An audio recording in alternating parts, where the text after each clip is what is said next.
Hello everyone, first time మన channel చూస్తుంటే subscribe చేసుకోవడం మర్చిపోవద్దు. వీడియోలోకి వెళ్ళినట్లయితే శైలేంద్ర దేవయానికి వజ్దార్ ఇచ్చిన వార్నింగ్ తర్వాత ఇంటికి వచ్చేస్తారు ఇద్దరు.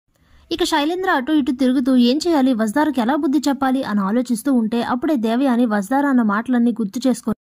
ఏడుస్తూ ఉంటుంది. అది చూసి శైలేంద్ర షాక్ అవుతాడు. అప్పుడే తన దగ్గరకు వచ్చి ఏంటి మమ్మీది, ఎందుకు ఏడుస్తున్నావు, ఊరుకో అని అంటుంటే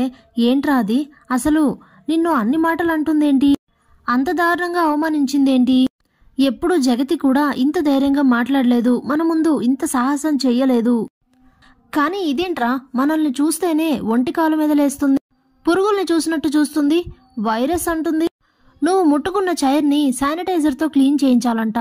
అసలు ఎంత పెద్ద మాట వైరస్ అంటే అని దేవయాని అంటుంటే అప్పుడే శైలేంద్ర మోమ్ ఏంటిది, ఇప్పుడేమైందని ఎందుకు అంతలా బాధపడుతున్నావు అని అడిగితే ఇంకేం కావాలరా, ఒక తల్లి ముందు కొడుకును అవమానిస్తే ఆ బాధ ఎలా ఉంటుందో నీకు తెలీదు, నేను భరించలేకపోతున్నాను, అది నిన్ను అవమానించడం ఏంటన్నా అని దేవయాని అంటే అప్పుడే శైలేంద్ర మోమ్ నువ్వేం బాధపడకు, తను అంతకంత బాధపడేలా నేను చేస్తాను అనేసరికి అప్పుడే దేవయాని లేదు నాన్న, తను నీకు భయపడుతుందన్న నమ్మకం నాకైతే లేదు అని అంటుంది. అప్పుడే శైలేంద్ర ఏంటి మోమ్ ఒక్కసారిగా అంత మాట అన్నావు అని అడిగితే అప్పుడే దేవయాని లేకపోతే ఏంటి నాన్న, రిషి కనిపించకపోయినా తను మనకి వార్నింగ్ ఇచ్చింది, రిషి కనిపించట్లేదన్న బాధ ఏమాత్రం కూడా వజ్దార్లో కనిపించట్లేదు నాకు,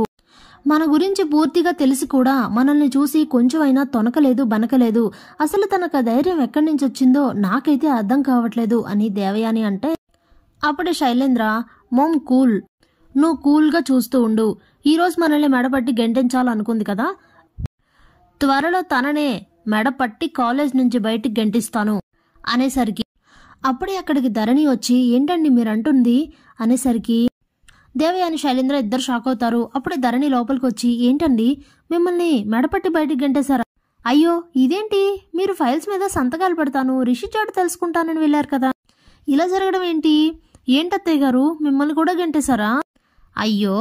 అందుకే నేను చెప్పాను కదా నేను వెళ్తాను ఆయనతో పాటు అని, నేను వెళ్తే అలా జరుగుండేది కాదు కదా, ఈ మనుషులు అసలు నా మాట వినరేంటో అని అనేసరికి ఇక చెప్పింది చాలు గాని ఇక్కడి నుంచి వెళ్ళు అని అంటుంది దేవయాని. సర్లేండి అంటూ ధరణి అక్కడి నుంచి వెళ్ళిపోతుంది. దేవయాని ఏంటో కాలేజీలో వజ్దార్ చేసిన అవమానం కంటే దీని అవమానమే తట్టుకోలేకపోతున్నాను నేను,